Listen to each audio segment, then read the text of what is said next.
Your thesis basically says that rising inflation could have a big impact on the bull market here. So explain to us how that works.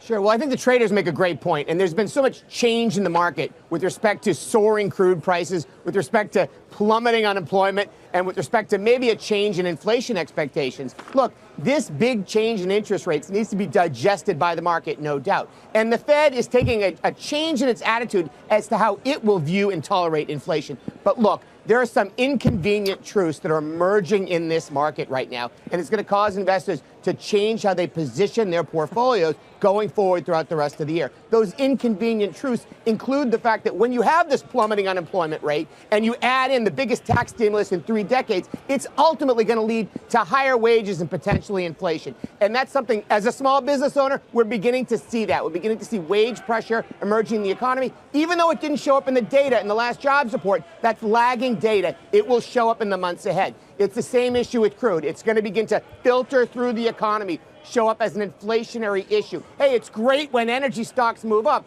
and they move the Russell small cap, but when it starts to affect consumer behavior, retail sales have been great, no doubt. It will begin to affect consumers as the summer driving season kicks in, unless crude backs off here. All right, so I think Larry. These are all inconvenient truths. Yes, Jackie. Thanks. How low could we go?